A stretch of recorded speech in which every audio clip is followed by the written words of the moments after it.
Hello and welcome. This is NTA Tuesday Live and I'm Cyril Stober. Now, over the past 2 years of the Tinubu administration, Nigeria has grappled with economic hardship, increasingly dominating the government's focus. In 2025, these pressures intensified, turning the year into a particularly challenging period marked by insecurity and growing international scrutiny. The convergence of these challenges forced difficult but necessary national conversations on security, governance, and accountability. Now, looking back at the key issues that made 2025 a watershed in the Tinubu presidency, now in retrospect, 2025 was undeniably a year that tested the endurance, patience, and faith of many Nigerians. While some gains were made in governance and infrastructure, the everyday realities of most citizens were marked by struggling with inflation, insecurity, and the impact of sweeping economic reforms. What kept you going in 2025? Was it purpose, passion, or just trying to make it through? Tonight, NTA Tuesday Live, we'll look at 2025. But before we get to meet our guests, let's see this report put together by correspondent Shehu Mohammed Detti. Nigeria, daily shopping at local markets has long been a routine. In 2025, it became a test of resilience as economic indicators from the capital point to gradual stabilization, while households continue to adjust to rising costs on the ground. One of the major aspects of economic decision that has taken by this administration in 2025 is the decision taken by the Central Bank of Nigeria by adopting a scenario of monetary policy rate, which has been halted at 27%. Prior to the previous years, which in every year you find that the MPR is being adjusted. But in 2025, it was not adjusted, and that has helped the economy to stabilize inflation, to stabilize prices, and at the same time also to bring an inclusion by the financial sector. On the security front, the story is one of cautious optimism. While documented tactical gains against insurgency in parts of northeast and northwest are recorded, the broader security landscape continues to contend with localized banditry and kidnapping. Experts argue that for the average Nigerian, success is measured not only by neutralized threats, but by the freedom to travel from states without fear. As an expert, what people think has been done, it is not enough. So we still have issue of farmer and herder clashes. It's still there. What policy, what have we done? How are we going to make sure such thing does not occur again? That has not been sorted out. The issue of bandit is there. Kidnapping element is there. So we have not been really come out with a clear policy. What are the law also supporting in terms of kidnapping element? Is it death penalty? Have we been able to at the federal level? What actions? Those who are financing the terrorists and all that, what actions have we been done on it? Policy, analysts note, is a promise, but impact is in the reality. As the nation advances, government programs will ultimately be adjudged not by the ink on policy documents, but by improvements in citizen warfare and safety of the roads they travel. Social services and governance form another critical front. While expansions in health insurance coverage and educational support schemes are underway, gaps in access and delivery remain evident. The result is a mixed national experience, a government pursuing systemic reforms and citizens navigating the immediate, often difficult phases of transition. Infrastructure remains the administration's strongest visible marker of progress. Thousands of kilometers of road construction and the revitalization of rail networks stand out as tangible developments. Government officials maintain that these projects are long-term engines of growth designed to reduce the cost of doing business and improve the movement of goods and people across the country. The Tinubu administration is investing heavily in the key components that will catalyze our collective growth and development. Health, education, infrastructure, agriculture, energy security, regional and grassroots development, small businesses, youth, and national security. All these are indeed the focus of the President Bola Ahmed Tinubu administration. As government enters the next phase of policy implementation, the measure of success remains clear, not just in the billions of naira spent, but in the thousands of lives improved.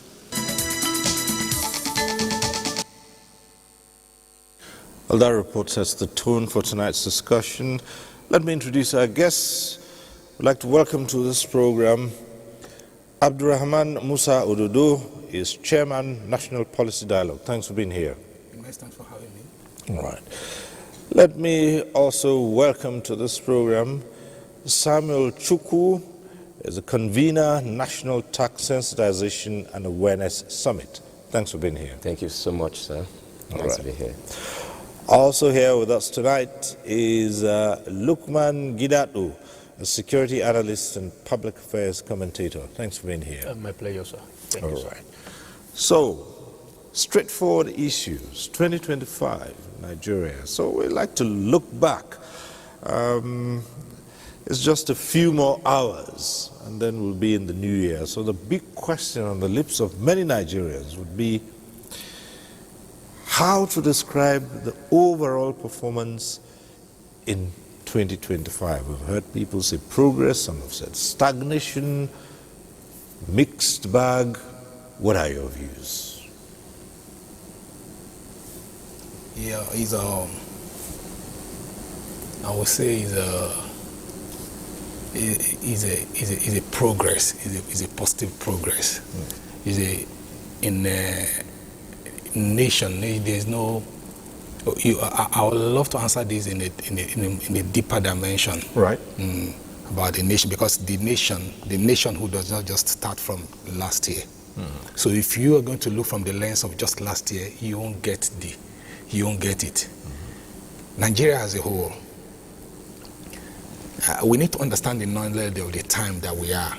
If we want to perceive what's really happening, Nigeria is at the pinnacle of the most significant evolutionary transition. In fact, anyone that can discern time, we understand that there is no historical antecedent. If you look at it inwardly, you see that you can see people say, we've not been so. I mean, there's not been. I mean, this kind of challenges have not arisen before. But what is it?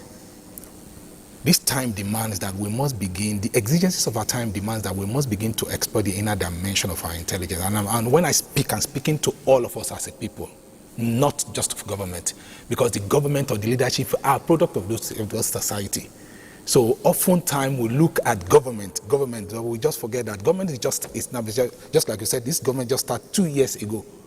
So if you really want to get, because I like to speak to solutions, so if you want to speak to solutions, you must understand the knowledge of the cause of everything in life, meaning that you must look deeply. Just like I said, Nigeria is at the pinnacle of the most significant evolutionary transition.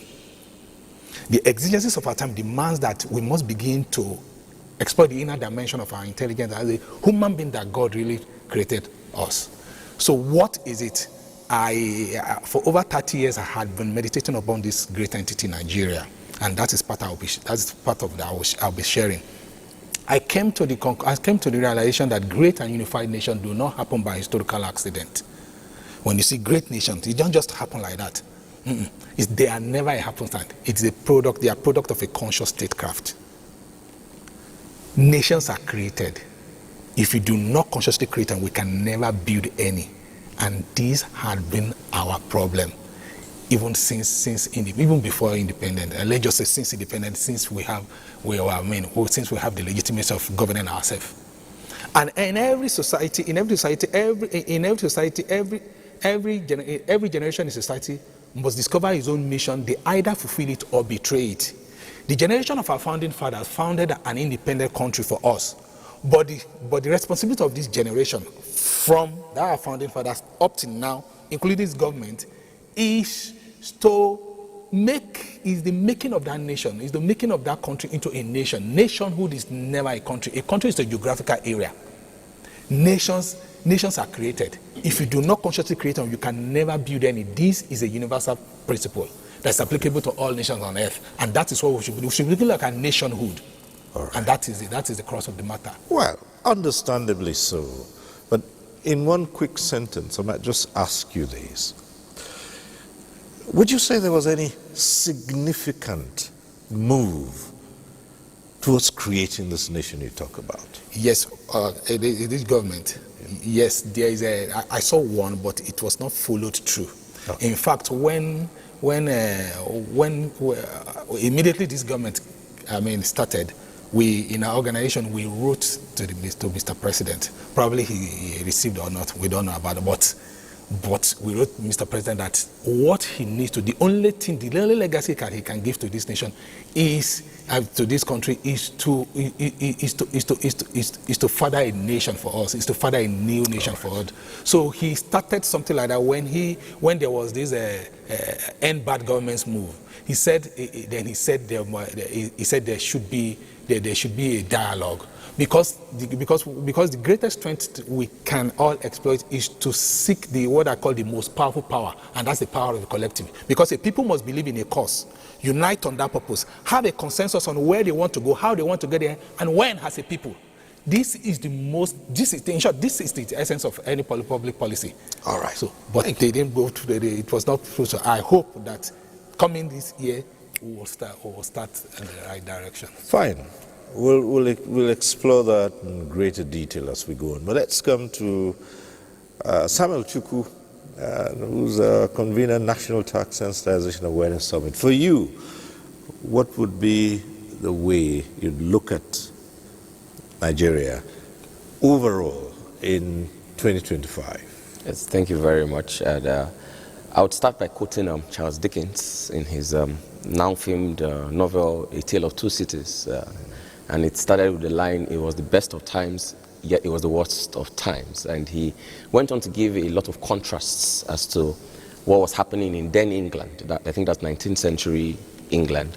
And if you bring it towards the Nigerian perspective, you would see that there have been certain gains, yet there have been certain drawbacks. And those are not unrelated with the expected pangs when a woman is heavy with child. You would notice that from an administrative standpoint, some certain bold decisions have been made which are necessary for every nation. If you go through the annals of history, you would see that even in the United States of America, when they speak about a more perfect union, you would know that they are facing certain drawbacks. However, one of the areas in which Nigeria still needs to get it right, it's in the area of security and infrastructure development. If you look at, I like to quote history a lot, and that's because George Santayana once stated that those who forget the past are condemned to repeat it. You would notice that Nigeria has faced its own ebbs and flows. So, for instance, this administration has made certain bold moves. For instance, when the subsidy was removed, you would notice that this is not the first time that attempt was made, and it was met with stiff resistance. You would see that for any nation to flourish, certain painful but beneficial decisions have to be made. However, because the citizens, it's said in African folklore that you don't beat a child and expect that child not to cry. So when citizens express frustrations as a result of some of these policies, we believe that government of the day owes that duty to listen to citizens. So from an administrative standpoint, certain decisions have been made. For instance, the tax law, which is more or less, I would call it the elephant in the room, is one decision that we know. For instance, Nigeria, when oil was discovered in Oloibiri in 1956, Nigeria had become more or less a mono-dependent economy, such that a one-time head of state once stated that our problem was not money, but how to spend money. However, as we speak, you notice that the world is moving away from dependence on oil. What that means is that we need a wider revenue base. But where the issue now is how do we achieve that? And that is why we are where we are. But overall, it's been quite a year of the ebb and flows for Nigerians. We've had certain good points, but we've also had very painful points, for being honest, sir. Okay, a mixed bag. All right, let's hear Lukman Gidato, the security analyst and public affairs commentator. My pleasure to be here again, sir. Good evening. From my own point of view, year 2025 has been a mix of good and bad, or very challenging, in the sense that we've experienced, from the security standpoint, we've experienced a lot of ups and downs, banditry, insurgency, terrorism in the Northeast, kidnapping, and a host of others. According to the social contrast theorists, to avoid a state of nature whereby life is solitary, poor, nasty, brutal, and short, the governed and the citizens and the government have to come together, whereby the citizens will submit their rights for the government to be able to administer them. And it is on that basis that I would like to state expressly that according to the section 14 subsection 1 of the Constitution of the Federal Republic of Nigeria 1999 as amended, the primary purpose for the establishment of government is the security and welfare of the citizens. Without security, there cannot be development, and without development, there cannot be security. So these are mutually reinforcing concepts. So as a matter of fact, security is a bedrock for any form of development that the society wants to embark on. So taking a cue from that, our security framework has been extremely complex. And the current administration of President Bola Ahmed Tinubu have been able to take some bold steps. Before now, the president gave a marching order as regards declaring the state of emergency in the security landscape of Nigeria. Not only that, as a result of the gross inefficiency in our policing framework, the president also gave a very bold step, a very bold pronouncement, which is first of its kind, that the police officers attached to the VIP should be withdrawn to go and focus on their primary responsibilities. These are both steps towards ensuring that lives and properties are well secured and Nigeria become more safe for all and sundry. That's not to say that we don't have challenges. There are challenges and there are prospects, that significant steps that have been achieved. We witnessed a situation whereby school children were adopted in KB and Niger State. The government put all hands on deck, tackling it from the non-kinetic measures. To the glory of God, the students that were abducted in Niger State, all of them have been released from their captors. So going forward in 2025, I would say that the government needs to continue working around the clock. In 2026, the government needs to work around the clock towards ensuring that the security of lives and properties of all Nigerians, which is the bedrock for the existence of a country, should be taken more seriously. All hands should be on deck, and we should make sure that Nigeria remains safe for all and sundry coming 2026. If I were to ask you this and say, what single decision in 2025 the government that you feel was or had the biggest impact on Nigerians? Okay, let me start from the last airstrike from the United States in Sokoto State. If I'm not mincing words, this is more or less like the first time whereby the government of Nigeria would take such a very, very bold step towards curbing all forms of insecurity in Nigeria. The airstrike in Sokoto State, for me, is a plus. We could see in the news outlets where the Sokoto State indigene in Tangaza general area of Sokoto State were all jubilating that bandits were running away, they were fleeing away. So also, is a bold step for all the security agents to capitalize on. It will serve as a catalyst through which the security agents can build on it towards ensuring that no stone is left unturned, towards galvanizing and making sure that the success recorded is capitalized on. All right. Let me come to Samuel Chukwu. For you, the same question. What was the single decision you think was taken by government in 2025 that had the biggest impact on the country? Well, for me, one of the biggest decisions that this administration took that has had and will have, it's of course the national tax laws, and as I would show later on, it's not just one law, it's a watershed moment, and irrespective of what side of the spectrum one might fall under, this is one piece or group or set of legislation that is bound to revolutionize our economy either way, if those resources are well. And so for me, that's the watershed moment. It has never happened at this scale, and we're looking forward to 2026. The tax reforms. Yes. Well, for you, Abdurrahman Musa Ododo, which single act would you say made the biggest impact in 2025? The first statement made by Mr. President, immediately he climbed the rostrum. He said, fuel subsidy is removed. Right.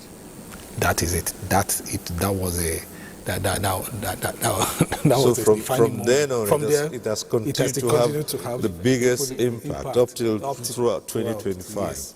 Fine then. So let's look at certain specifics and see how we can assess the impact on the people, the citizens, on a general scale. And it's easy to just look at it from the economic point of view. Yes, you said the subsidy removal when the administration came into office has continued to have its impact. How has that driven the economy, particularly in 2025? Yes, it has, of course, because it was a very sudden, a bold one. It had its effect, but it has some positivity too, because there had been nothing like that before. It was, that was a very brave one, and it has. With that, we at least even the state governors confirmed that it has given more revenue to the people, but how that revenue trickle out to the people, that is what we cannot. That's what we're looking at, and that's what we're looking at. I mean, we keep enjoying it, especially not because when we say most at time where people look at when you said positive economic gains, they or rather the other way, they look at the federal government, not looking at the subnationals. And the subnationals, of course, the lowest of the low lives in the subnationals. So the governors must up their game by responding positively to that gain that fuel subsidy has done. Okay, so this would drive the economy. Well, the reforms would kick in. I mean, the ones that have been spoken about, that it's what is on the lips of almost every citizen. Absolutely. They would kick in just a couple of days. Yes. And you described this as something that would revolutionize the economy. How so? Very well. We know that no matter how good a person's intentions might be, if you do not have the needed finances to back it up, then the words are just mere words. One of the reasons why we talk about America today, it's not because we necessarily love them. It's because we know that as we speak, the gold standard in the world in terms of finances is the US. They have the money to put your money where your mouth is, and they have the money. And so one thing taxation does for every nation is to provide the needed finances. Just a few days ago, Mr. President presented the budget, of course the appropriation bill, as it were, to the National Assembly. And when you hear of the surplus or deficit in the budget, it just shows us the necessary amounts that the government will have to enforce its policies. Because without the finances, the government cannot enforce its policies. And while these tax laws are very instrumental, is because I never have I heard the level of discussion. Of course, maybe when the PIB was to be, Petroleum Industry Bill was to be passed back then, it generated, but at the level at which it is, I mean, from various generational cadres, from the baby boomers to Generation X to the millennials, even to the Gen Zs. And the reason why this is even very interesting is because for the very first time, most of the younger ones who are on YouTube and TikTok who are earning revenue will be subject to taxation. And as we speak, if you go on social media, you would see These are normally younger ones who may not necessarily be concerned or connected about the instrumentality of governance. But by virtue of the tax laws now, as we have them, a lot of people are talking about this. And so can I add something? What many Nigerians do not know is that these laws are four. We have four of them. We can see them as four pillars. You have the Nigerian tax law itself, the Nigerian Tax Act itself, which is called the NTA, no pun intended, right? And then you have the Nigerian Revenue Service Act, which has now rebranded the FIRS from the Federal Inland Revenue Service to the Nigerian Revenue Service. Then you now have the Joint Board Revenue Act. What that has done is to coalesce all the revenue that's tax collection agencies at the federal, what we call the vertical level, the federal, state and local level, into one. So whereas you had the proliferation of various agencies that were collecting tax at various points in time, like for instance, the customs collect stamp duties and so on, now you now have one unified body, and then you have the fourth and the final one, which has to do with the procedural enforcement. So you can view it as the what, the how, the who, and the who has the responsibility. Now, why this is very important, sir, is because even before, two of these laws are already in effect. For instance, the one that establishes the ombudsman is already in effect, while the other two, most especially the NTA, that's I think I'll need to clarify which NTA I'm speaking about. Right. Yes, the Nigerian Tax Act. Nigerian Tax Act, yes. Right. It would take effect as from the 1st of January. The reason why attention has been placed, the spotlight has been placed on the Nigerian Tax Act is because for the first time in our nation's history, the Personal Income Tax Act, the Company Income Tax Act, and all other, the Capital Gains Tax Act have now been coalesced into one act, and that which will have a lot of seismic and ripple effects. Yeah, but it's I'd like to say it's a human thing. No one likes to pay tax, and it's Absolutely. Not a Nigerian thing. All over the world, that's true. There are people who are forever finding ways and means to hold back and cut back from that. Is it any different here? Well, it is not necessarily different here, but there's a nuance to it. I love when you mentioned the social contract theory. Right. And for instance, in Europe and even in the United States of America, more often than not, citizens left to them they would want to pay tax, but they would like the amounts to be minimal because, like you rightly noted, no one likes money going out. But when we see credit alert, we're very excited. Right. Someone said that is a mood changer. The issue we have in this part of the world, and when I say this part of the world, the global south, because it's not peculiar to Nigeria, is the fact that the social contract theory more often than not has been violated time and again. I'm not necessarily saying by this administration. It is said that a cat that has sat on a hot stove will not want to sit on any stove at all. So when you see citizens speak with a level of suspicion, they did not just wake up in a certain day. There was a time in this country, my father is in his 70s, and one of the greatest legacies, he's still alive, and one of the greatest legacies I think I have from him is that back in the days I would read newspapers like The Drum, and when I go through them, I have a sense of what was going on at that point in time, and I can tell, even from the stories I was told, that there was a time in this country where you didn't have to pay for certain things. There was a time in this country where if you're in the university, you could go to the cafeteria with a meal ticket, and those things look like what we call common American wonder for me now. Mm-hmm. And that's because I grew up in a time where we had to pay for these things. That showed us that at a certain point, the vocabulary of austerity was not in our language. But because the social contract theory has been violated time again by those who hold the trust. So when you ask them to pay more, you have the questions. So that is why we have... Will this reform now goad the people on to now demand accountability? Thank you so much for that question. One of the things I've noticed about laws is that most times laws have a ripple effect. One thing laws do to citizens is that it creates a certain awareness. Like I earlier mentioned, many Nigerian citizens were, to use the word in a very mild context, ignorant of these provisions. And as lawyers, there's this Latin maxim we like to say, ignorantia juris non excusat. Ignorance of the law is not an excuse. So what these laws have done is to create a certain conscience. Just today, one of my, because I also have a mentoring forum for younger ones, because even though I'm not as old, I have younger ones that are also coming up. And one of them asked me a question as to sending bank transfers. and if she should put certain descriptions. And I was very excited to find out that at this point in time, we are now paying attention to things that we were very flimsy about. Because, for instance, if I were to send money to someone, I should properly describe what I'm sending. If it's a gift, if it's a loan, and all. That has created a level of consciousness. However, based on the social contract theory, there is a concomitant responsibility that citizens have to hold the government accountable. And I want to believe, I'm not a prophet, I do not have the wisdom of Nostradamus, but I can say that these laws as we have it would create a consciousness in our citizens. And that is what we need to ensure that Nigeria moves from where it is to where it is meant to be, sir. We come to the security analysts. All over the world, we have seen the challenges virtually in every part.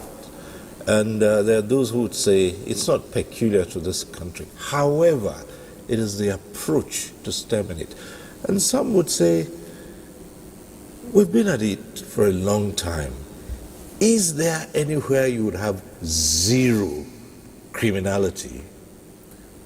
Or where a society that might say it has so taken care of everything that the chances of insecurity would be zero? That's on one hand. On the other side, have we seen the kind of dedication of an administration being intentional about addressing one of the most drastic issues that have almost brought the country to its knees? Did we see that happening in 2025? Okay, thank you, sir. Let me start from the first one. In the world over, there is no any society, any country that doesn't have challenges. Even in the US, you could see people sitting down, just maybe having fun. Somebody will just carry gun and start shooting. That's to tell you that the US, who everybody all over the world, all countries all over the world, want to model after them, still have some level of challenges. So security is not an exclusive preserve of Nigeria as a country.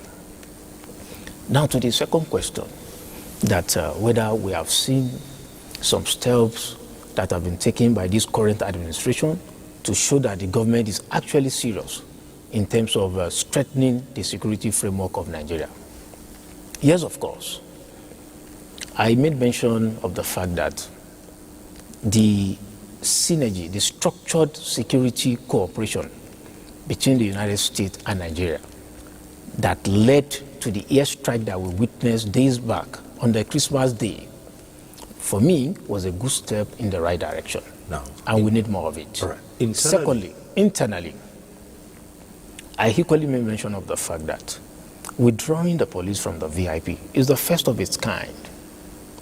Sometimes you need to take some tough decisions for the welfare and generality of the larger Nigerians, not a few selected Nigerians.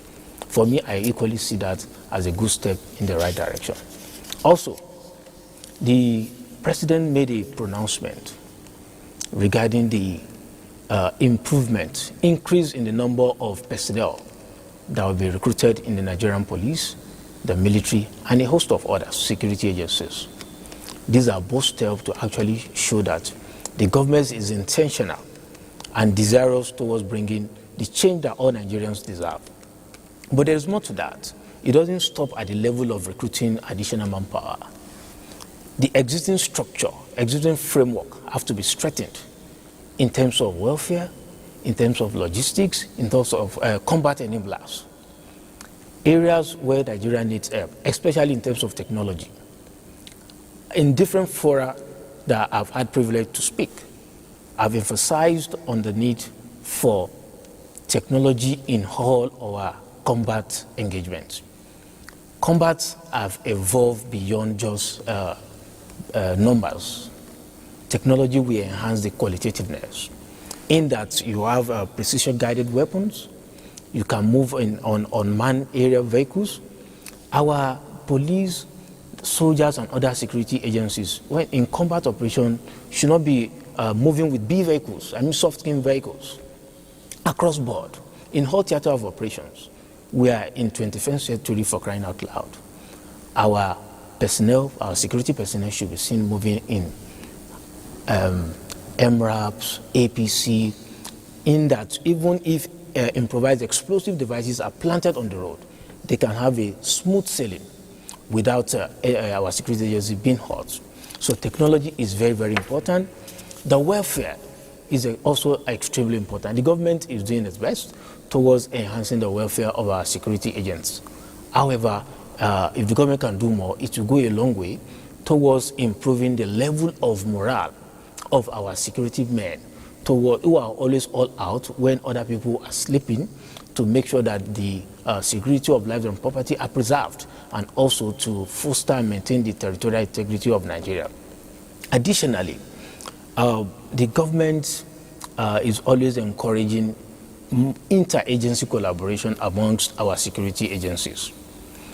The role of all our security agencies, be it the Nigerian Army, the police, DSS, is one.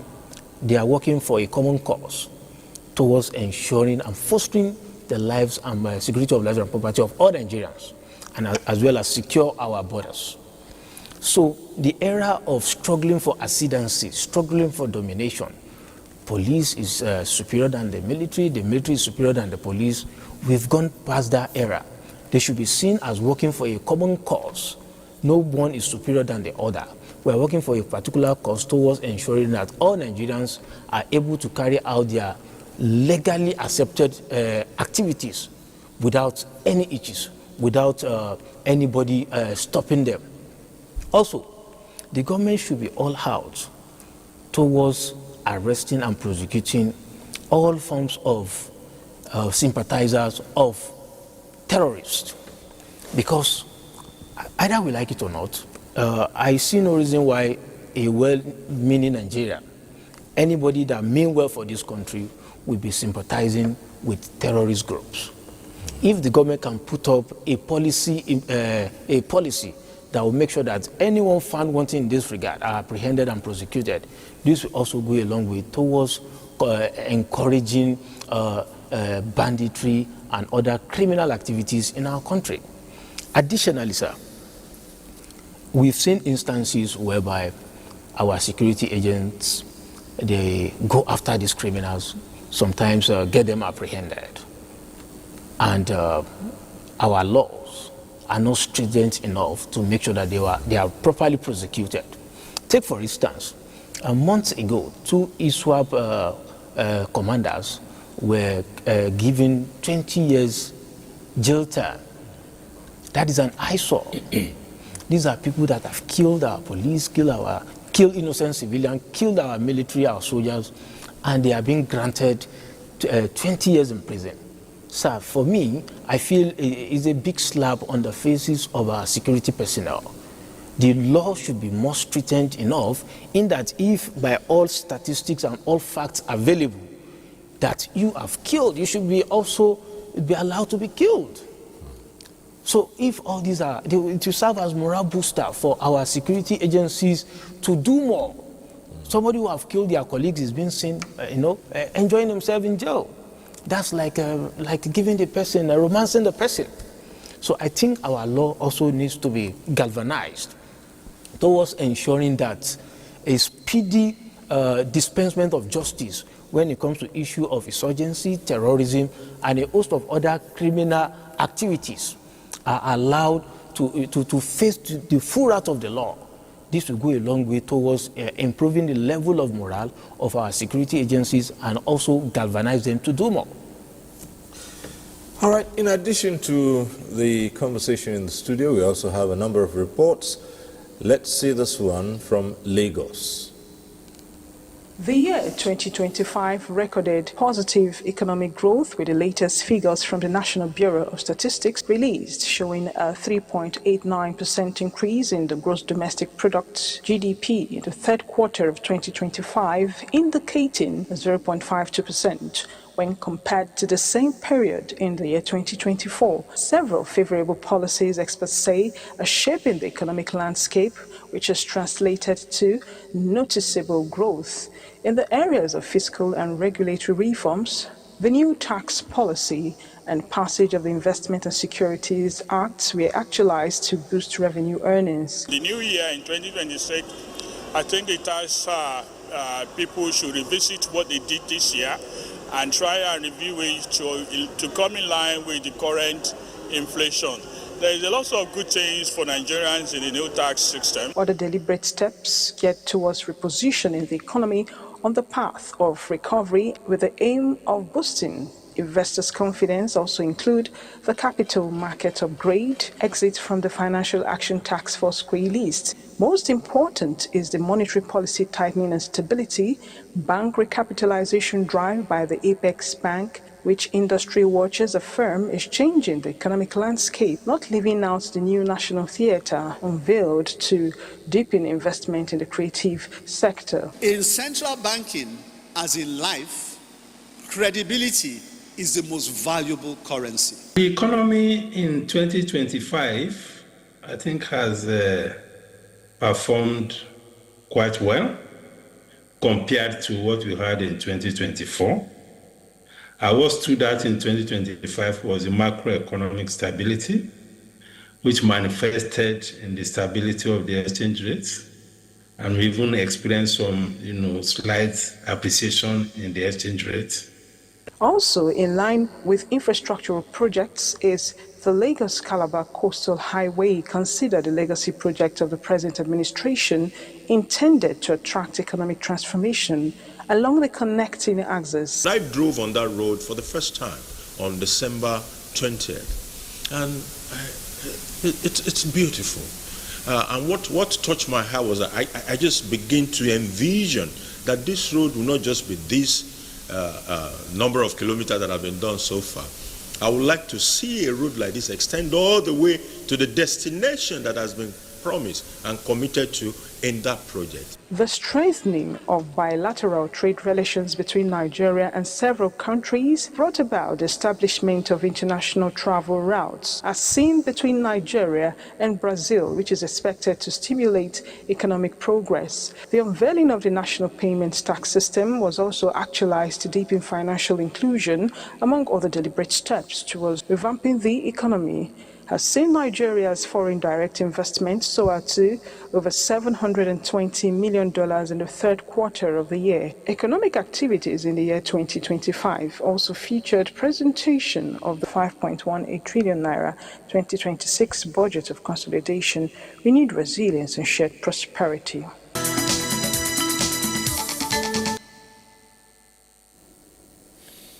From Lagos to Kaduna, and that's where our next report comes from. Agriculture is fast becoming a cornerstone of economic diversification, providing jobs, boosting food security, and supporting millions of households across the country. From crop farming to livestock and agro-processing, increased investment and policy support by governments have led to improved productivity. Farmers now benefit from better access to inputs, modern techniques, and local markets, resulting in high yield and improved income, as well as crashing down the prices of commodity. Beyond agriculture, mining is recording steady growth. These sectors are expanding employment opportunities, especially for young people, while encouraging innovations and entrepreneurship. For us in Kaduna, we know agriculture is our mainstay because I will tell you it contributes 43% to the state's GDP, and it provides employment for almost 70% of our population. So it is a sector that is very critical for our economy and the job numbers in the state. That is why the governor is so focused in really developing agriculture in the state, because ultimately that is what will lead to the food security even for the nation as a whole. Since the governor came in, there is so much focus in supporting the sector. The smallholder farmers have been massively supported with inputs distribution, mostly like the free fertilizer distribution in about 700 trucks of fertilizer were distributed in the last 2 years to smallholder farmers free of charge. And it has really, really boosted the productivity. Last upper year, I can't go farm because of insecurity. But now, I can boast and enter farm by myself. So I have like 2 hectares of farm. So this fertilizer can help me. Despite this development, farmers and agricultural commodity processors lament hike in prices of farm inputs as major setback.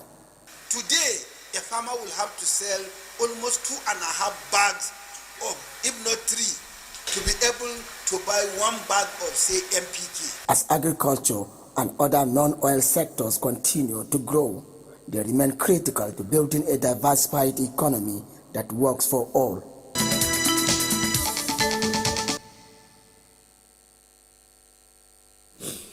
All right, I'm back in the studio here. Let me start off with Lukman Gidatu, keen into the very last report we just saw now, and why, in which agriculture was scored as high in helping to get back the country's economy on track. Now, I'm tying this with the activities of criminals and terrorists who, at a point in time, had made sure that the farming population could not easily go out there and produce food. How well has this improved in 2025? Okay, using Kaduna as a case study, I am privileged to operate in Kaduna, especially in Birnin-Gwari general area, around 2022 and 2021. I was deployed there, and I know the security complexity of that general area. You can hardly see a vehicle passing through that road, plying that road, unless we're able to provide escort from Kaduna to ply that road. But today is a different thing entirely, and it is indeed a plus to the Kaduna state government in collaboration with the federal government. Now, as we speak, even by this time, as at this time of the day, you can ply through that road without any hitches. So what has been put in place? Making sure that security issues are approached not only from the kinetic angle, but also from the non-kinetic. The non-kinetic involves understanding what are the root causes of these issues, banditry and others, which has prevented farmers from going to farm and affecting the whole human security framework, because it affects food security. And when food security is affected, it has affected human security. But the governor of Kaduna State made sure that he got to the root of the matter by engaging with the locals. You cannot sit down in your office and say you want to curb security, and it's not everything that has to do with security that you want to go and just kill and neutralize everybody. That can only bring a short-term measure. For a long-term measure is to actually sit down with the key stakeholders. Who are the key stakeholders? The aggrieved parties. Why are you killing one another? What is the cause? What are your grievances? And the governor was able to bring all parties together towards addressing all their issues, which is the credence that will be given to the peace that they are enjoying in Kaduna State today, and that have made farmers to go back to farm, to go and farm. And this will increase, like the Commissioner for Agriculture of Kaduna stated in the report, that it has improved the food security in Kaduna State, and also in terms of job employment opportunities. So I would say that going forward, when issues of insecurity comes up, the government of the day should be interested in, it's not weakness on the part of the government, inviting all the parties involved. It's not weakness. Some people might see it as weakness, but it's an approach to actually addressing the root causes of security issues. In the event that any of the party insists on causing mayhem, carrying out heinous acts, I think the government can now approach it using the kinetic method. So I strongly want to applaud the Kaduna State government collaborating with the federal government towards ensuring that Birnin-Gwari general area and indeed Kaduna State is now safe for all and sundry and all the Kaduna indigene. All right. We will look at that in greater detail as we go on to the conversation tonight. But again, let's come to Samuel Chukwu and return to one of the most talked about policies in terms of the reforms. And you started talking about that too, the tax reform. Now, this has tied into not just the matter of expanding the net and getting more revenue for government. It has also gone political, where there have been groups, depending on which side of the divide you belong to, that have had heated arguments over the desirability, the workability, the benefits, the merits, and the demerits. Yes, very well. I would start by quoting a one-time U.S. general who's retired now, General Petraeus. When he was speaking during the Iraqi war, he was talking about there are some known unknowns. And you have the knowns, you have the unknowns, you have the known unknowns, and thereabouts. Let me start from what we know.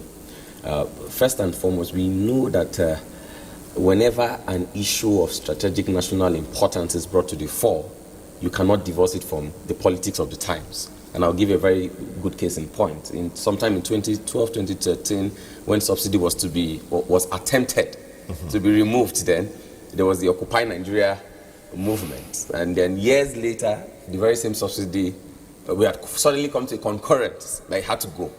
And we know that there are certain things that should be done in this country. However, if we were to speak truth to power and to be sincere with ourselves, we cannot deny the fact that we all agree that we need an expanded revenue base.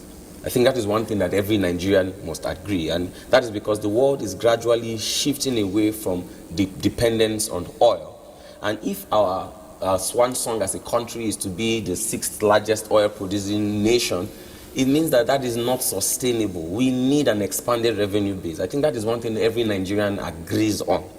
The other knowns that we agree on is the fact that this money would not fall from the sky, because the last time we checked, manna has stopped falling from heaven. This money has to be gotten from certain sources. And one of the very first ways that every nation must survive is taxation. I was privileged when I was in the university. By the grace of God, I represented this country outside in the US. And in one of the competitions, we were asked a certain question as to sources of revenue. And I confounded the judges by letting them know that our number one source of revenue in Nigeria is not necessarily oil per se. It is the tax that comes from oil. And that is because these oil companies have to pay royalties to the federal government. What that means is that taxation is our number one source. The only question, and this is where Nigerians have an issue, is who should be taxed? And that is the elephant in the room, if I may call it that. And if you look at the new tax laws, about 98% of Nigerians, I think this should not be a statistic that we should rejoice about, but we know that about 98% of Nigerians do not necessarily fall within that tax bracket. And I'll give us an example. For instance, part of the provisions of the tax law is the fact that if you earn within 800,000 annually, you would not be subject to taxation. If we look at that demography, you would see that low-income earners do not fall within that bracket. But before we start rejoicing, we also know that the middle class would be very most affected by the new laws. Another thing these tax laws have done is to expand the tax bracket. So for instance, those who have what we call digital assets, YouTube accounts, what we call NFTs, non-fungible tokens, and a Bitcoin wallet and all will be subjected to taxation. But the issue for me is not necessarily the tax bracket. Word on the street, and I'm privileged to be one of those that have my ears to the street, and being a lawyer, I also have my ears in the corridors of power. I can tell us from a point of authority that where Nigerians are having an issue at the moment is how these resources would be used. Because if we were to use antecedents of administrations past, you would see that the social contract theory has been violated again and again. Another good thing, sir, is the fact that company income tax, as it was, under the current dispensation, and when I say the current, I'm talking of the one that will be moving in the next few hours. Under the current dispensation, if you have a company that has an annual turnover of 25 million naira, if you had less than 25 million, you would not be subject. But what these new tax laws have done is to expand the threshold, increase the threshold to over 100 million naira. What that means is that many MSMEs would not be subject to company income tax. One of the issues we've had, sir, is that these benefits have not yet been amplified to the extent of what we call the common man, the grassroots. And we know that nature abhors a vacuum. So many political entities have now banked on this lack of information, or let me not say lack, because I mean the Tax Reform Committee has tried in its extent to amplify this benefit. Right. But many political entities have now banked on this to sow seeds of fear. And the truth is, if you sow a seed of fear, you will reap a forest of apprehension. That's what is going on in the country today. Well, at this point, we'll take a short break. When we return, there'll be more. And looking back at 2025 and assessing just how well the country has performed in the fast outgoing year.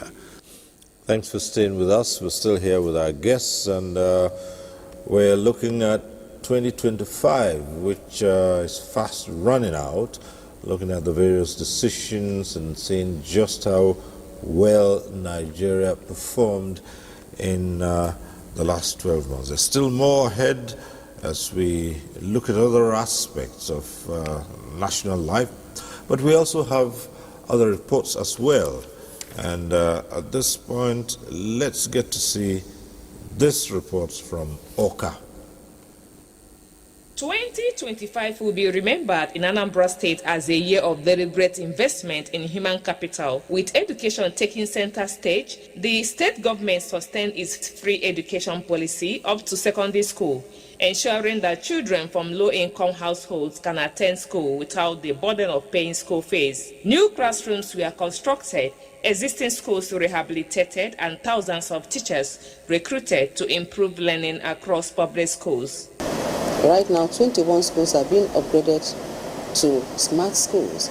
Then there is this initiative which Mr. Governor has about making sure that public schools are in all communities. The essence is to make sure that the free education instituted by Mr. Governor gets to the doorstep of every child in Anambra State. Beyond the basic level, access to tertiary education also received a boost through the federal government's Nigerian Education Loan Fund, NEL Fund. This students' loan scheme opened new opportunities for indigent students to pursue higher education without immediate financial stress. For many, the intervention has offered hope to families who are unable to finance their children's university education. Giving loan to the students will help them to school fees, payments in the school, maybe hostel accommodation and other things, buying of textbooks and other things. It will actually help them to settle those bills.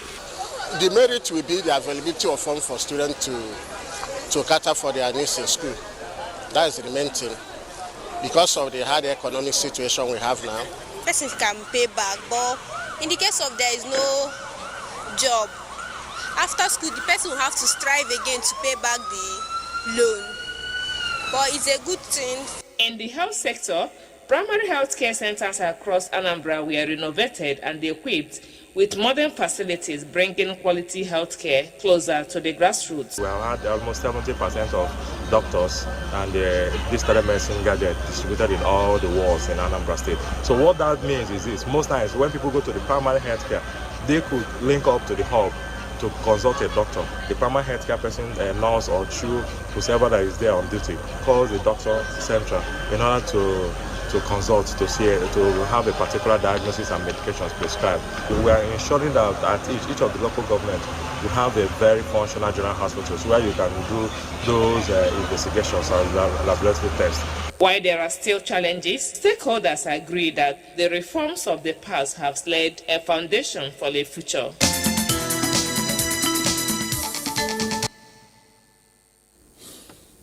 All right, I've seen that report. Number of sectors you have mentioned, education, health. But before we get to those, there's an aspect I would like you to look at. And there are those who feel that 2025, Nigeria actually got to the brink, that the citizenry were maybe more divided than at any other time. And that's when a lot of people started taking a second look at the country called Nigeria and began to wonder, would there be a reason to renegotiate? Absolutely. How would you assess that? Absolutely. Just like I said, this is the most, the discussion we just brought now is the most important conversation in our national life. You see, since independence, our great founding father, just like I said, founded an independent country for us. It's just like your parents gave you a land, gave you the CFO of that land. But a land is not a home. Nationhood had been our most challenging. Everybody, Nigeria is a nation waiting to be born. Nations are born. And when the nation when the nation is going to be born, meaning that there must be a place of conception. And that is what we really need to do. There must be a coming together. What do you want as a people? There must be a conscious creation of that nation. That is how it is in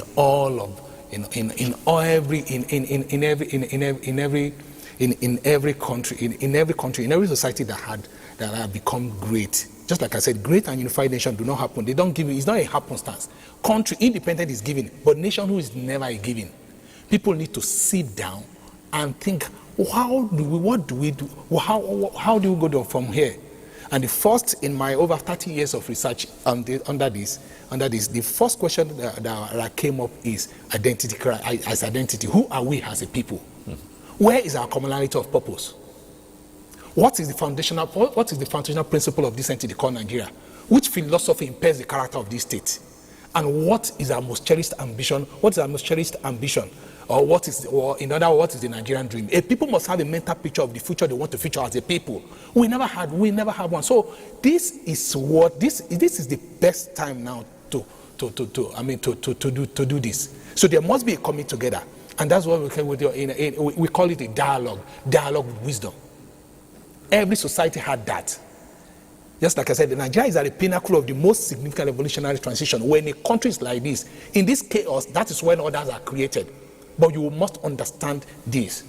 People had asked me, where do we start from? Is it from the leaders? I said, of course.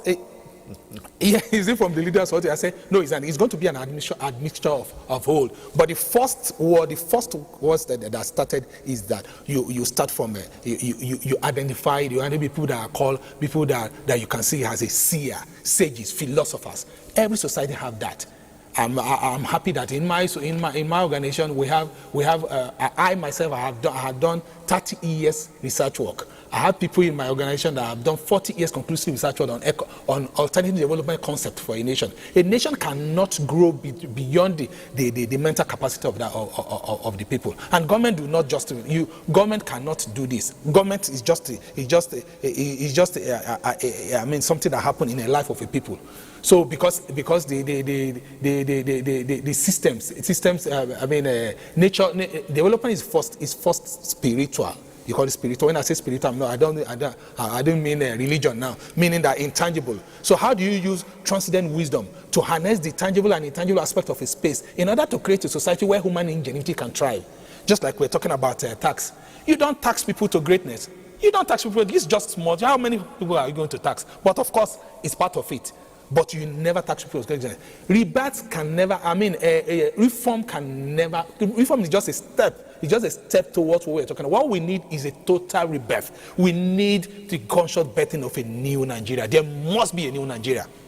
There must be a new Nigeria. If not, there's nothing we can do about it. It's like that. So let's go historically. You see, to tell you that when people reach this kind of level, this kind of juncture in any society, there must be a coming together. Look at if you look at our founding documents. When I studied and looked at it, look at our fathers, that our founding fathers. I said they use what I call they use what I call a soft wisdom. Look at what they did in the Declaration of Independence. The first Nigerian first Prime Minister, Alhaji Tafawa Balewa, said, and I quote, he said, "Today's ceremony marks the culmination of a process which began 15 years ago and has now reached a happy and conclusive ending. It is with a justifiable pride that we claim the achievement of our independence to be unparalleled in the annals of history." He now went further that this great country, which has now emerged without bitterness or bloodshed. Let me quickly corroborate that with his fellow compatriots. The first coup had 15. This is the reaction of Nnamdi Azikiwe, our founding, one of our great founders, Dr. Nnamdi Azikiwe, to the first coup had 15 January 1966. He said, and I quote, "Violence has never been an instrument used as founding fathers of our nation to solve political problems. In the British tradition, we talked the colonial master into accepting our challenges for the demerits and merits of our case for self-government.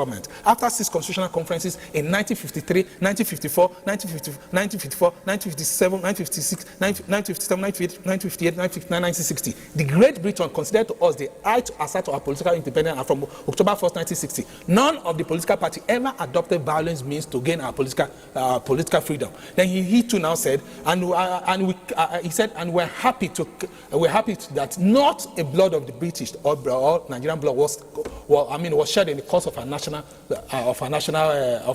struggle under the sun. So meaning that you now ask, what is it? These men use what I call, they negotiated with the colonial masters. So meaning that the same wisdom, in order for us to live together, there must be coming together and ask each other, what is it that we want as a people? It is like that in any, there must be coming together. That's what we call it. There must be a broad national dialogue, a dialogue with wisdom. A dialogue with wisdom has been a precept that in every challenge to civilization, that is what they use. There must be a coming together.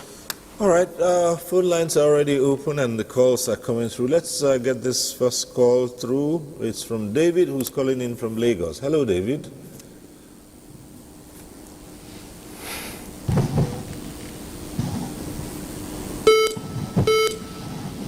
Good evening, everybody in the studio. Good evening. Can you hear me, please? Yes, go ahead. Yes, I'm David from Lagos. Right, go on. It's not just about tax collection. The problem we have here is that we provide life for adults. You can see what happened during this period. People that travel, even majority slept on the road. The road are impassable, so bad. Then they want to start collecting tax. Okay, do. But what will be the effect of this tax they are collecting? When there is no life, no good road, our street, we require our street road. What are we saying here? Is they are common with that. Then electricity is already very high, no lights. Then those of us who are unfortunate not to have a prepaid meter, you pay meter, you not know meter Moses. Then what are we saying here about tax? And our belief is that hopefully there will be impact with what they got to start. So God bless you. Take care. Well, thank you very much, David, for calling in. And again, we seem to return to the matter of tax. And that falls in your court. Yes, very well. The thing about the regime that we're entering, the tax regime, is, like we'd say, there are two sides to a coin. On the one hand, the citizens have a responsibility to pay what is needed for the provision of basic amenities, paramount of which is security, and for other infrastructure, as the callers rightly noted. But there's also a concomitant responsibility on the government of the day. And as it is said in scriptures, to whom much is given, much is expected. And so citizens are not wrong in their clamor for the basic amenities. I think there was a study, was it last year, that came up that said that Nigerians are the happiest people in the world. And someone gave an addendum, and maybe that's why things are the way they are, because was it the great late fella Kuti that sang a song of suffering and smiling, as to how Nigerians, many call him a prophet, because suffering and smiling. And smiling, and that's because irrespective of what we go through, we find humor in the midst of it all. Right. But like we said earlier when the program started, we do not just intend to give our resources to the government and sit back idle. I think one of the greatest things that have bedeviled the Nigerian populace has been a level of apathy, if not for recently, that a certain political consciousness has been awakened. And so when you ask the question as to why there's a lot of hula baloo about taxation at the moment, the truth remains the fact that as it is, Nigerians have a right to demand accountability from the government of the day. However, sir, how we demand that accountability is also key, because we should not resort to misinformation or violent means. All right, we have Umar Anache, regular caller from Birnin Kabi. Umar, go ahead.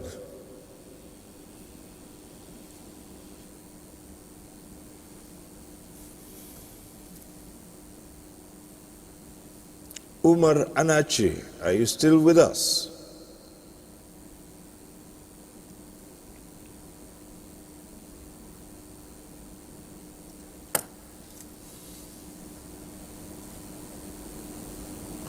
Okay.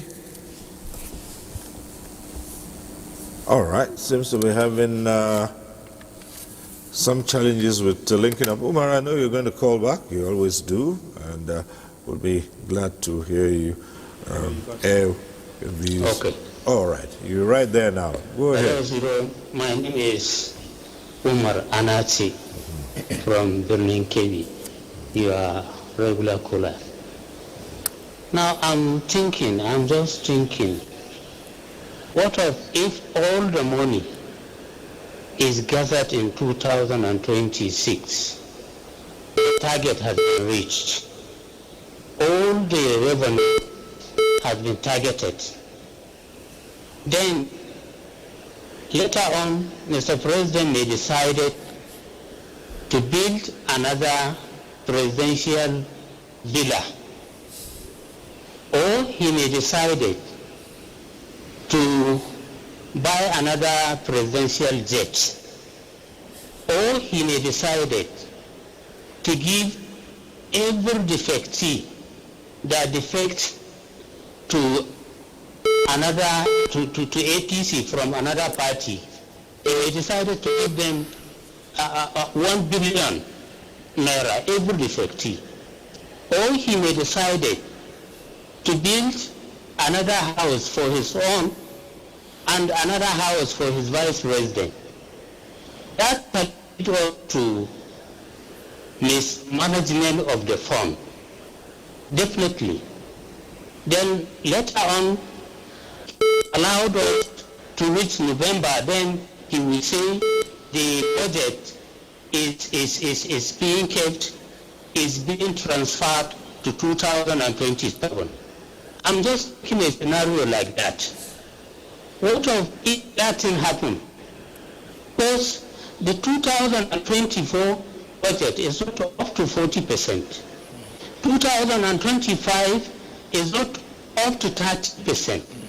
All this budget has been carried on and said he will carry it over to 2026. I mean, what type of country are we practicing? What is our country? Thank you. All right, thank you very much, Umar Anache. You've raised some issues here, and well, and one of you is free to start to comment on what Umar Anache has just said. In fact, that is the challenges we have. People want to. You see, you don't demand loyalty to a state. You don't demand. It's not, I know. I'm not particularly talking about even tax now. I'm talking about to be patriotic, to be loyal to. You don't demand it from a citizen. It is a consciousness. A nation is a consciousness. A nation is an idea first before before it become a territorial. People believe in that idea. People believe in that idea. Take it to heart, and it become a living being through their character. So that had been our albatross. How people are not loyal to this entity called Nigeria because they cannot see themselves inside that Nigerianness. And that is it. And everything boils down to the basis of what we're talking about: social contract. Social contract is even deeper than that. It's not a nationhood is not a contract per se. It's not a contract per se. Every thriving system all over the world, every civilization is built upon that intangible something that you cannot see, that foundation that you cannot see. They call it the social order. So when you build that on the social order, you have a formidable state. So people respond to that nationhood naturally, not demanding it. And that is what is playing out in this small contest of tax. If people are asking, the one we paid yesterday, we cannot even see. Look at this is a very practical. That the last caller said. This is a very practical thing. We have to face the fact. We have to just face it. Then I look at the performance of the 2024 budget. Now the president said they are going to harmonize it. I mean, it's going to come in March. People are like looking at this. If we pay again, what can we trust the government that they are going to do it the way we want it? All right, back to the phones. We have Adeshina calling from Ota. Adeshina, if you're there, go ahead.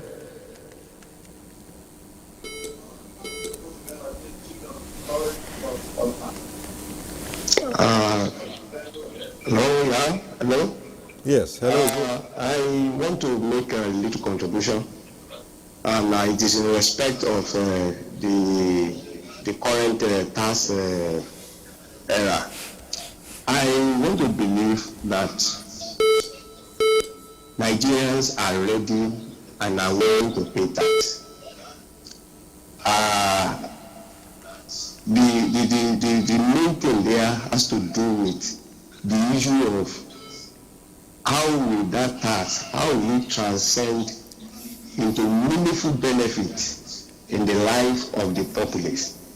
I have noticed that even with the emergence of this current government, you see enormous money made available to the states. And the local government have been grounded to the extent that the loan to some local government chairmen, the loan to some state, you discover that they are unpassable. There is no reason why somebody will pay tax and your vehicle gets broken on the daily basis. You see some road, some typical pothole that almost 3 bags of cement can fix, and it will go into bodies that can claim life. I think that is where to start from. Let the government and the populace, let them demand that. There is no reason why states should keep on cornering local governments. I think that's my contribution. Thank you very much, Adeshina from Ota. We have the tax man here. Well, he's the one who's going to be picking up the taxes, but we have him here, and he's been analyzing this, and he's organized, he's the convener of the National Tax Sensitization and Awareness Summit. That seems to be the recurring thoughts of most people, even as you look at 2025. Yes, very well. And just to pick it from where you stopped, sir, one of the reasons why we organized the tax summit was because we noticed, and as citizens who feel the pulse, or fellow citizens, because we're also citizens, and even though I organized the tax summit, I would also pay tax, so I'm not immune from taxation. We noticed that there was an information vacuum. And we do not cast aspersions or place the blame on anyone. It was John Kennedy that said during his, the 35th president of the United States, during his inauguration, speaking to Americans then, he said, "My fellow Americans, ask not what your country can do for you, ask what you can do for your country." But I like to rephrase that phrase. I believe that citizens should ask what their country can do for them, but they should also ask what they can do for their country. The two of them are not mutually exclusive, because we can demand accountability from government, but still play our part. The reason why outside the country, in places like Europe and all, you see citizens at ease is because they can see what they are paying for. They can see the infrastructure. And the last caller raised a very valid point. More often than not, because of the brand of federalism that we're practicing, because the power is more or less concentrated in the center, we forget that there are other levels that owe a certain amount of accountability. I'll give a very good example. How many of us know that the local government in Nigeria earn a lot of money from taxations? Even though they don't call it tax per se, but most of the levies they get. I remember there was as a lawyer, I was managing a certain property in Abuja at some certain point, and they would come and tell you to pay for signage. And I did, lawyers may not be necessarily good in maths, but when it comes to finances, our superpowers show forth. So I did a mathematical calculation as to how much they would raise from every shop within that locality. And most of those monies do not have a level of accountability. So I want to believe that the government of the day is paying attention to the pulse of the masses. But for I and my organization, what we did was to play our own role as citizens. And I'm making this plea to fellow citizens. The truth is that we do not have a guarantee to hold on to, because the process of governance is one of a risk, because you're handing over certain rights and liberties and finances, and also hoping that the government of the day would be responsible. And I believe that the government of the day should play its own role, because as you're demanding from citizens, there should be a concomitant responsibility to do what is right. But my plea to Nigerians is this: let us play our own part and hold the government accountable, and believe that they would play their part. And if they do not play their part, then we can lawfully, and I emphasize the word lawfully, see what we can do. But until then, let us play our own part. All right. Yes. So, sir, basically, I want to state that the issue of taxation is a matter that all Nigerians are not taking lightly. Both the issue of taxation and other issue of nationhood that boils down to the issue of patriotism. Like Oga said, we all have a role to play. It's not all about the government. Every citizen of Nigeria have a role to play. And whatever I'm saying, I will equally want to link it up with security. Because without a secured Nigerian, you cannot effect taxation. You cannot, nothing can happen. Nothing can happen if there's no security. And this brings me to talk about one issue that have gained momentum in the recent time, which has to do with the issue of state policing. We've seen the Northern Governors Forum embracing the idea of state police, as well as the Southern Governors Forum. So, to cut the long story short, all the governors of the 36 states of the Federation are in support of the issue of state policing. And we've seen in climes whereby this state policing is working effectively. Both the federal and state policing, they are operating together. A case in point is the Brazil. Brazil have military police, state police coexisting together. They now have another structure of the policing system that deals with issue of federal crimes. Okay. Additionally, India operates similar structure. These are models that Nigeria can actually learn from. Let me ask you to pause a while and see if we can get in Jennifer, who's calling in from Gombe. Jennifer, if you're there, go ahead.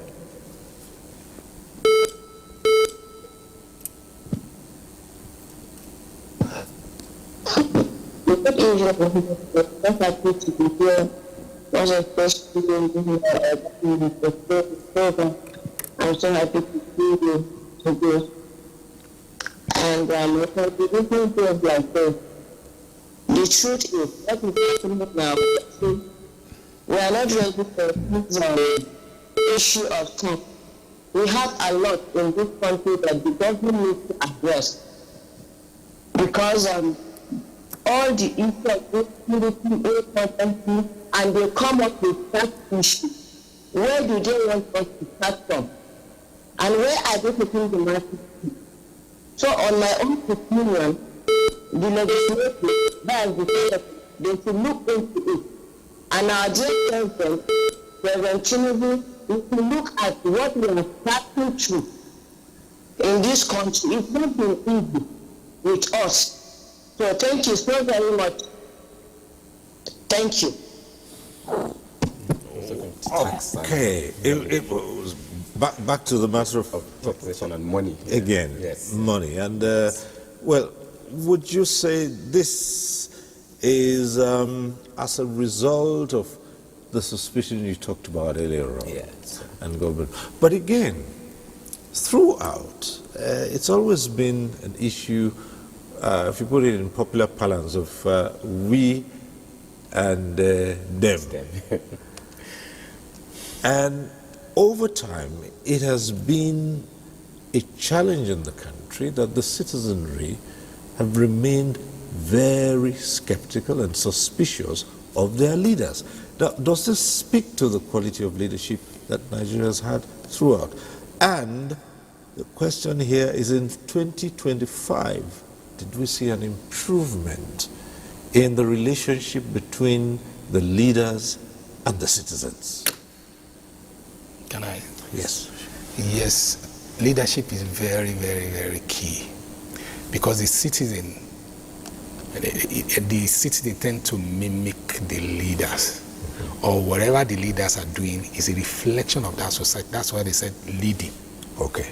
And they're from the people. And they're from the people. So some would say that you get you get the leaders you deserve.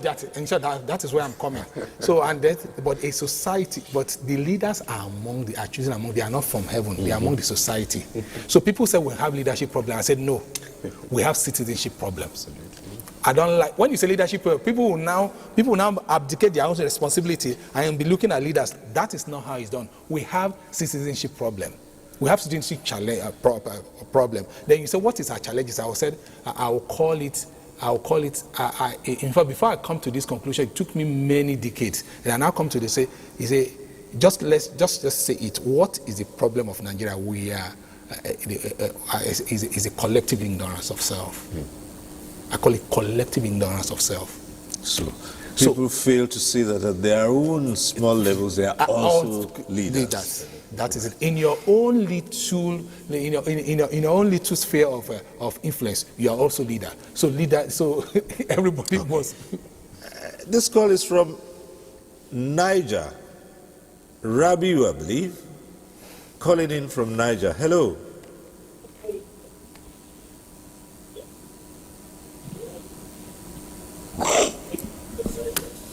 Yeah, good evening. Good evening. Can you hear me, please? Yes, we can. Go ahead. Good evening. Good evening. Go ahead. I'm calling from Niger State. Yes, go ahead with your contribution.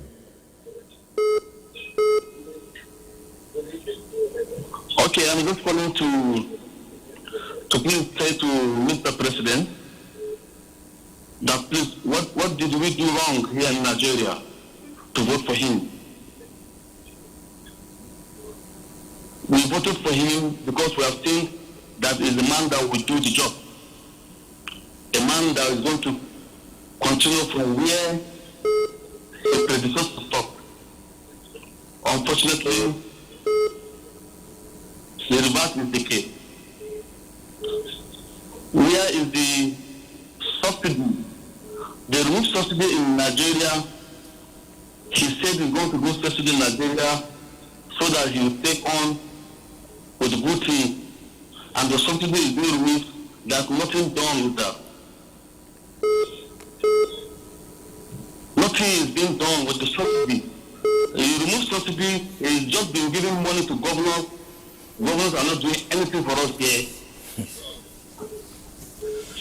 And I don't think it's wrong for us to vote for him.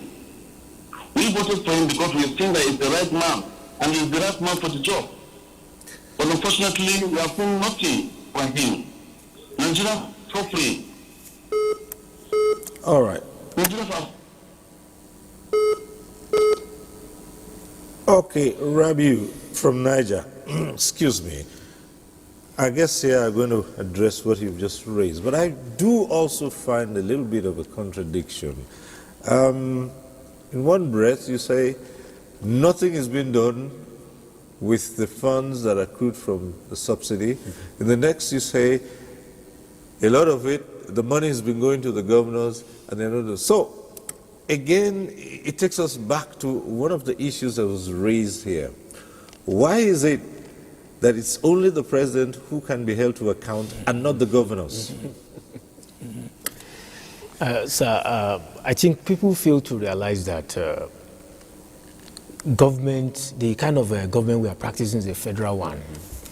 That we have government at all levels, federal, state, and local government. All these tier of government, they have a role to play. Yeah. And I've watched severally in news whereby the president is telling the citizens, hold your governors responsible.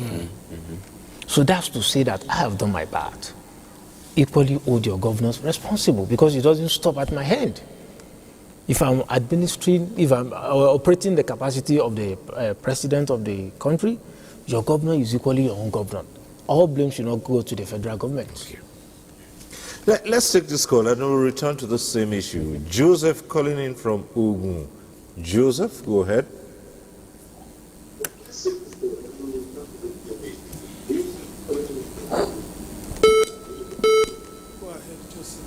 Good evening. I want to commend you for the job you're doing over there. It's not easy to do online and this out of the day. Yes, I think our president did very well for us in this country. Because I want our country to be like the first world countries like Canada, Sweden, Germany.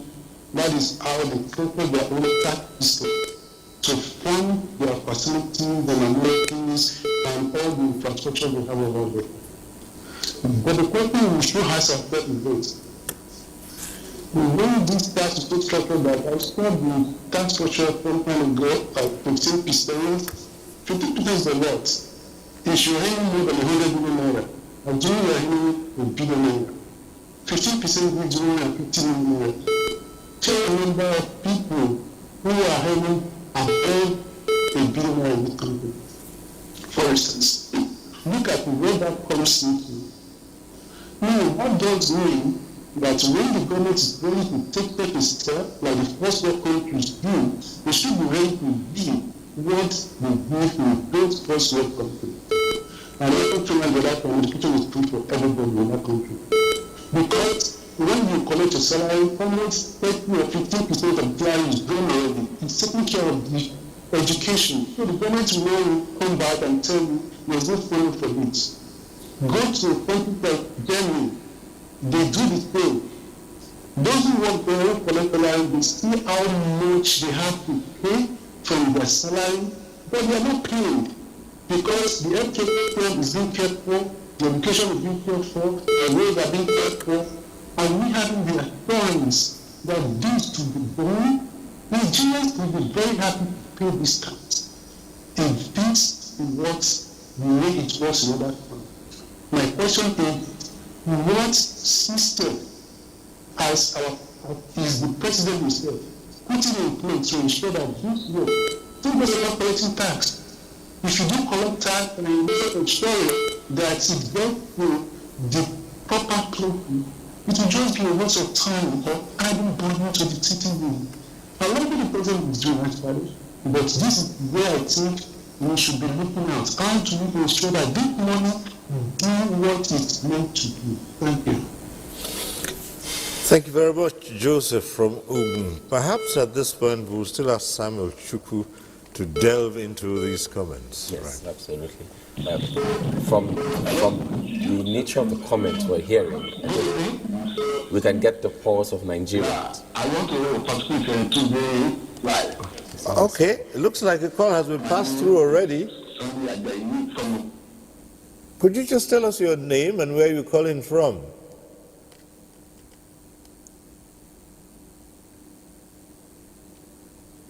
Hello? All right, okay. Very well. If from the comments we're hearing, we know where the pulse of most Nigerians are, and that is very unsurprising because due to the level of uncertainty, you can see that there's a climate of apprehension that is going on. And that is because, like we said, nature abhors a vacuum. But the concern can be seen in two folds. There are those who are uncertain as to what is required, And there are those who, even though they know what is required, are skeptical because of how these resources would be galvanized. One thing I can state categorically from what we know is this. For instance, there are certain things that are non-taxable, certain consumables as we call them, certain essential commodities that have to do with health and so on. Those things will not be subject to tax. Then also the tax is progressive in nature, even for, like the last caller rightly noted. For instance, there's a certain developmental level that will be paid by those big companies. We're talking of companies that have an annual turnover of 50 billion and so on. But moving away from the specifics, because I've noticed that most Nigerians are not necessarily pained by the specifics. For instance, Nigerians who have businesses that have an annual turnover of 100 or less than 100 million, they won't pay company income tax. Most people are concerned as to what these funds will be used for. And because I'm not a poster boy of the government, I cannot say with a certainty of a laser that this is what these funds will be used for. But what I can say is this, that by virtue of the coming of this new tax regime, a certain level of responsibility has been placed on the government that has not been placed on it before.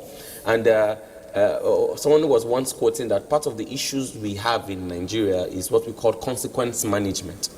There was a time just before we came on air, we were joking as to how it's only in Nigeria that you can hear that snakes and monkeys have the ability, have an appetite for money, and these are not things you hear in other developed countries. Yeah. But I think that this current tax regime now throws a level of responsibility on the government of the day.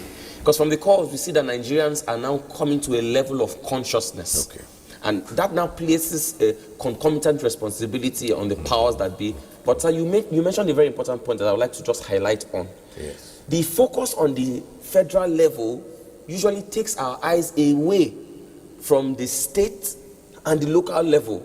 And if we look at, when we talk of corruption in Nigeria, we see that corruption also respects the various cadres of government. You can see that it's not only in the federal level that you can talk about these things. I think citizens should also hold our representatives and our governors responsible, because the last caller mentioned, when the subsidy was removed, I can say for a fact as a lawyer that certain funds were made available to the states that were not available in time past. The question is, what was done with those funds? So these are questions that citizens should start asking. All right. We have Abdul Samad calling in from Abuja. Hello. Hello. Abdul Samad. Hello, good evening. Good evening.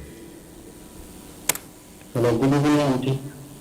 Yes, go ahead. Yeah, good evening, sir. Thank you for standing for children.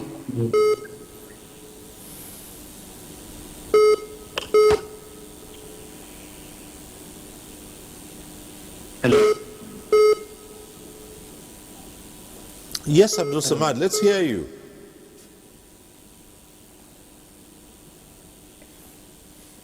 Hello. All right. We'll just have to move on because your call was passed through, and we're waiting for you to either ask a question or air your views on 2025 and how Nigeria fared, but it would seem that there's some challenge there. However, Abdul Samad, if you're unable to contribute, we might ask that you try again and call back. Okay, thank you. Right. We've got a short time left on this program, and there are aspects of it which I'd like us to look at before we go. Someone mentioned something about education, and again it takes us to the other side, and I always wonder about this. It would seem there is a lot of generalization. Is that understandable because the citizens have been through a lot? Like you hear phrases like, nothing has been done by the administration, or nothing has improved, or all the money is just going and we don't know what it's been used for. But again, the same citizens also identify areas where the funds and the finances have been placed in. Now, the generalization, what drives people to so generalize and determine that nothing You hear statements like that, don't you? Absolutely. Absolutely.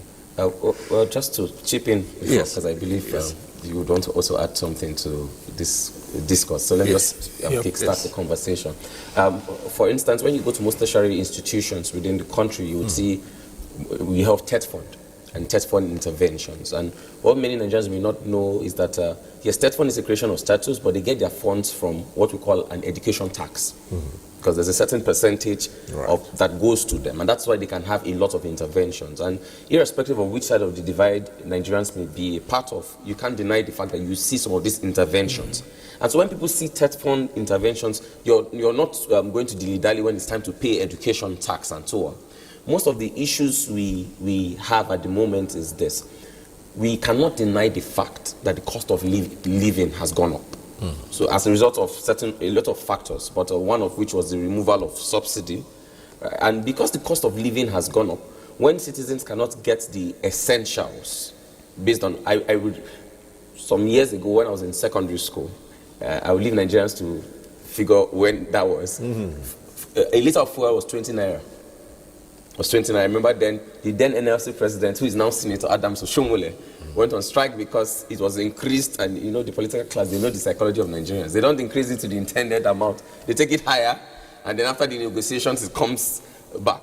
So as at that time, it was easy to get things at a certain amount, but because the cost of living has gone up, despite these dividends of democracy, as we call them, the common man still feels the groan, because according to him, he's not concerned about micro or macroeconomics.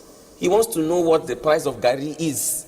There was a time when they said Gari was poor man food back in the days. But now you've seen that even the price of Gari is getting unaffordable for the common man. Now, I'm not trying to castigate the government of the day, but we must admit the fact that Nigerians are feeling, even Mr. President mentioned it when he was giving his address, when he came in, that things will get a bit worse before they start to get better. When I heard that statement, I was appreciative of the sincerity, because one of the things we've lacked in government over the years has been sincerity. However, one question Nigerians will still be asking will be, how long are we expected to carry this burden? I think that is where information management is key. And if there's one thing I want to say, which was part of why we organized the Tax Sensitization Summit, is this. The common man needs to know, when citizens know that the suffering they're going through is for a common good, and they can see. For instance, Nigerians would not be apprehensive if certain salaries were not increased, while their own salaries, I'm talking of minimum wage, has been subjected to certain bickerings. Nigerians would not have complained if, for instance, the government is preaching austerity and they could see it in the political class.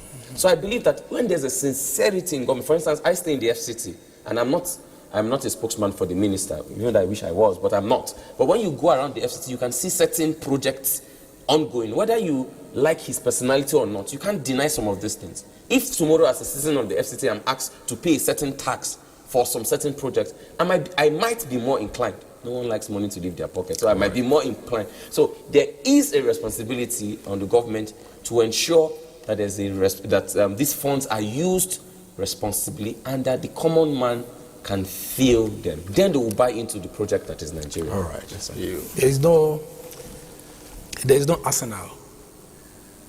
There is no weapon in the arsenal of life that is so formidable in transforming a society like moral force of character. I'm telling you, there's no in fact, you don't need when you're a leader, you don't need to preach so much when people say, like, let's start from the home. The home is the building brick of society. My son will tell me, or rather they will call me from my, one day they called me from my son's school, not PTA, that they will call you to access your children. He said, the teacher was telling me that, thank you, I mean, why is this telling me thank you? He said, there's nothing this young man will say. He said, my dad, my dad, my dad, my dad. So it kept me, because I don't need to preach to him. He sees, well, I'm not a saint anyway, but I try, because I know that the first basic thing this guy is going, this young people, my children, is me. I'm a living sermon in that home. And that's the if this child is going to be a great in society, it starts from home. So that is what I'm saying. The leadership, our lead, we need to. His character. And it starts not. And the position does not give character. Just like I said, far from home, it's not a position. It's this position. So when a leader is doing, just like it's practical now, we say we go tight our belt, and we see you going about with a flamboyant life. Very, very, very expensive cars. There's nothing you can do. The system will not be loyal to anything, and that is why. So your reform, no matter how beautiful it is, it's not going to reform anything. Right, look one. Okay, thank you very much, sir. My take will be on the aspect of patriotism. It is on a sad note to know that there are Nigerians who don't see and they are not interested in seeing anything good about the country. Whatever the government does, whatever our leaders are doing, they are always interested in making it look negative. I think it's high time we come about this awakening spirit that we don't have any other country other than Nigeria. It's not easy anywhere. We've seen instances whereby people left the country, sold all their properties, traveled out for greener pasture. After a few years, they realized that things are not easy as they expected. They came back to Nigeria. This is a testament to the fact that we need to see our country, that this is our country. For some of us that believe in the Nigerian project, we don't believe in the syndrome of Japa. We believe Nigeria will be great. It's that time people also see themselves that this is the only country we have.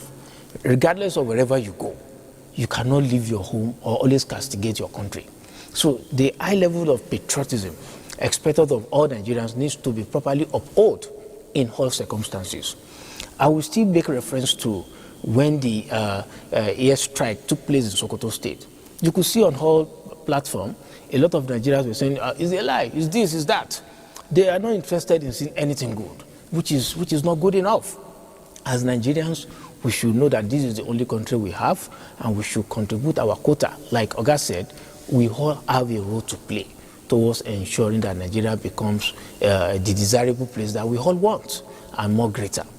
And sir, I would like to also end my point today that I will take a cue from what I wrote during my PhD. I wrote on the role of non-state actors in crime prevention. And earlier on, I was talking about the issue of state policing. It's a good step in the right direction, but it has to be implemented in phases. Already, there are some frameworks on ground that we cannot categorically say they are state policing framework, but they are a semblance of it. The federal government deemed it fit to set up the forest guard under the supervision of the DSS. It's a good step in the right direction because we have a whole lot of ungoverned spaces where criminals are hibernating in our country. And the establishment of forest guard will go a long way towards curbing that, all towards enhancing the security framework of our country. Also, in the southwestern part of the country, we see what the Amotekun are doing, Isba in the north. These are frameworks that have a semblance of state policing. Because if state policing is rushed to bring on board, it will still be a disaster. So it should be established in phases gradually, because it also have the law, some laws that needs to be put in place. Section 214, subsection 1 of the Nigerian Constitution also needs to be amended for state policing to come on board. I'm not saying state policing is a bad idea. It's a good step in the right direction, but it has to be in phases. Like I said earlier, we have a federal system of government that we can use as a model of example. The United States is operating both state and federal police together. India is doing so. Canada is doing so. And a whole lot of other. If Nigeria must actually enforce and bring that on board, it has to be done in phases while we leverage on actually enhancing our local security framework to galvanize the security landscape of Nigeria. Thank you very much. Well, just a couple of minutes left on this program, and this is where we ask you all to chip in your last words about 2025 and what you see ahead in 2026. Let's start with you. Yes, I see the emergence of a new Nigeria. Yes. But we all have to be practical of that. Okay. Samuel? Yes, I would end with the words of Dr. Martin Luther King Jr. when he said, a man has not begun to live until he can rise above the narrow confines of his individualistic concerns to the broader concerns of society.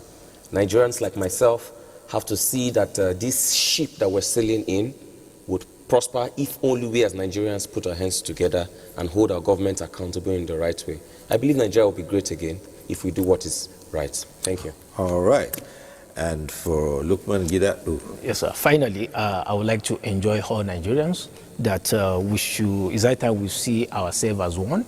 We should stop seeing ourselves from the lens of somebody's a Muslim, somebody's of so-so tribes, or so-so tribe. We are all Nigerians. We don't have any other place we can call our country other than Nigeria. So all hands have to be on deck towards ensuring that we push Nigeria to the greater heights that we all desire. Thank you, sir. And it is on that note we'll leave this conversation, which happens to be the last for the year 2025. When we meet next on this forum, we would be speaking of doing so in the year 2026. And so just like to take out some time and say to all of you, do have a fulfilling and rewarding year ahead. And thank you to all our guests. Abdurrahman Musa Ododo, Chairman, National Policy Dialogue; Samuel Chukwu, Convener, National Tax Sensitization and Awareness Summit; and Lukman Gidatu, Security Analyst and Public Affairs Commentator. We thank you very much. Thank you very much. And thanks to all those who called in too. Next week, yes, next year, we'll be back with NTA Tuesday Live. I'm Cyril Stover. Bye for now.